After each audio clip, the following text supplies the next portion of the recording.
I think I love big booty Alicia Masters.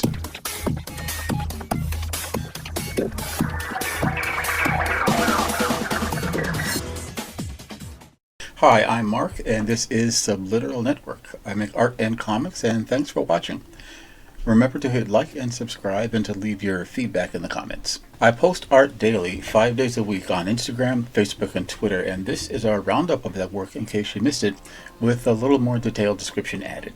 You can read my Una the Cave Bunny comics free at radiocomics.com, and please visit my Patreon page if you'd like to support my work. All these links are in my description and bio, and please watch till the end so you don't miss anything. Jared Na, Sorcerer of Doomed Atlantis from the old Marvel monster comics, mostly Man-Thing, I think. She's drawn that trading card size, and no one's trading this card. I don't know, there's another word, right? People call them art cards or something.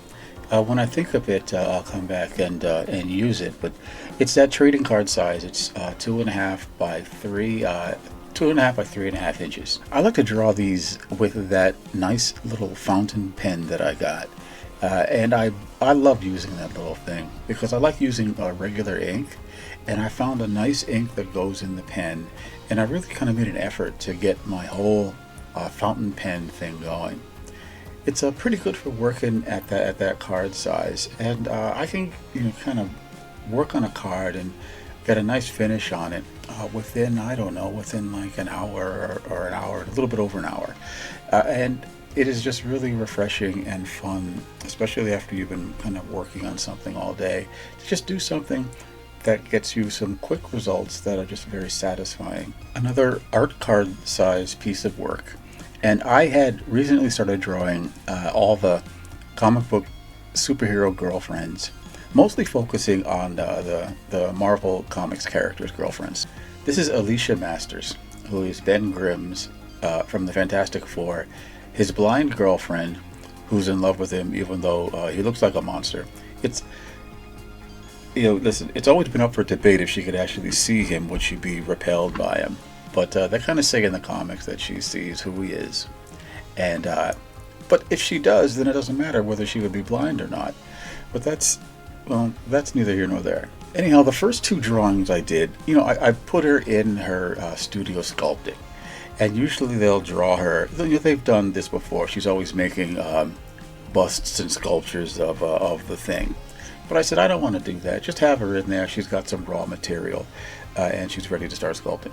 Now, the first two I did not like for some reason. But this one I love because I decided that I'm going to draw her as like just kind of a big booty girl. And that really works for me. I really like the way this came out.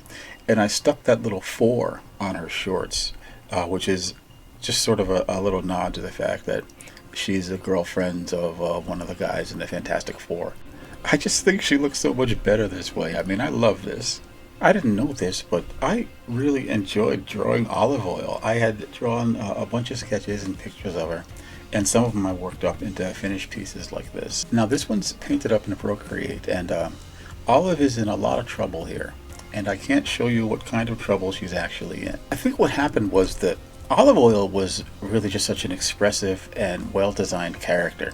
She had those spaghetti arms and legs, and her face was just so ugly and so expressive. Her eyes could get giant, her mouth could get big, and the animators could say a lot with her.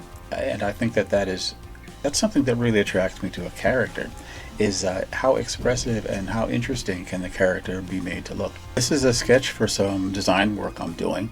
It's sort of an evil circus of crime, and this is a sword swallower.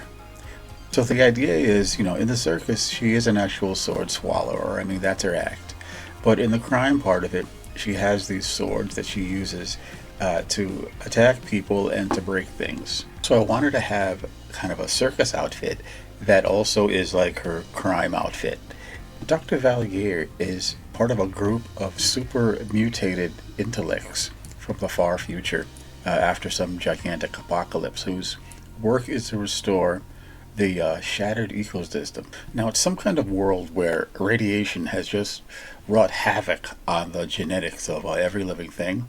This is a panel from a comic drawn when I was really missing heavy metal and just the great comics that were done in that magazine. I read it during the time when the French Metal Hurlant comics were being reprinted in America under the heavy metal title.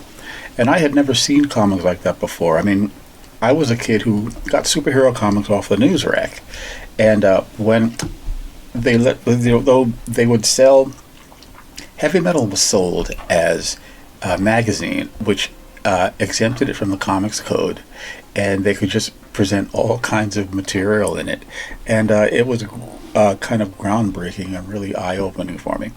And I always wanted to have work appear in heavy metal, but I never quite could make that come about or happen. So when I was doing these comics, I was trying to just kind of go wild and do these very strange ideas. So yeah, you may not believe it, but these were actually drawn in ink on Bristol board on paper, which is virtually unheard of nowadays, but that's really what happened.